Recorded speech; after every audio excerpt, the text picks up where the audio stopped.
Hello guys, Gangba is here and today we will be playing Lee Sin in the jungle. Gangba is a channel devoted solely to jungling, so if you want to become a better jungler or if you've never been one and want to become one, then do subscribe and receive helpful tips on jungling. But this is a Lee Sin guide, so let's jump straight into his rune page and talk about his runes. For marks, I take 9 greater marks of attack damage. This gives me 8.5 damage at level 1, which will increase the speed at which I clear the jungle. For seals, I take 9 greater seals of armor. Armor will increase my sustainability in the jungle because most monsters deal that physical damage. For glyphs, I go with 9 greater glyphs of scaling magic resist. Now, why go with scaling magic resist instead of flat magic resist, you may ask? Well, that is because I need more magic resist towards the end game when I will be taking that Baron which deals magic damage, and in team fights AoE magic damage will be a big problem. For quints, I go for 3 greater quints of lifesteal. Now, why go lifesteal when I can just go and buy a Vampiric Scepter, right? Well, that is because if I am going to go tanky Lee Sin, I will not be able to buy any damage items, which means I will not have any lifesteal, and that will be terrible because Lee Sin without lifesteal is just horrible.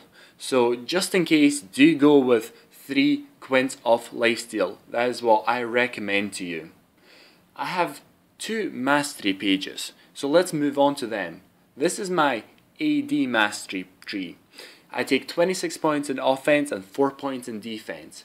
This is the one I use most of the time because I like to deal a lot of damage as Lee Sin, and tanky Lee Sin does not work as well as damage Lee Sin.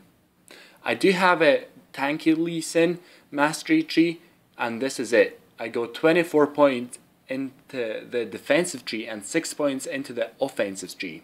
The only time I go with this mastery page is when we have 4 squishies on our team and we need a tank. This is the only time I go with a tank Lee Sin build.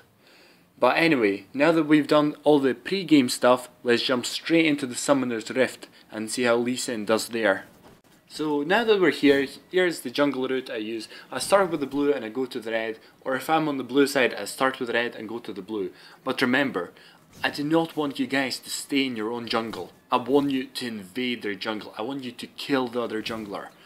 And I want you to gank as much as possible, just like this.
Hopefully now you realise that Lee Sin is a great jungler and a great champion to have in your team. His ultimate, maximised to his full potential, is incredibly strong.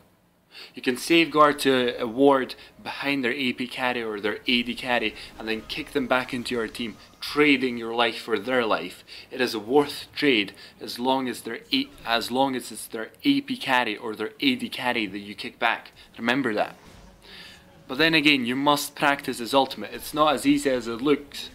Another thing that will help you maximize the speed at which you execute this combination is by pressing escape and changing all your buttons to smart keys.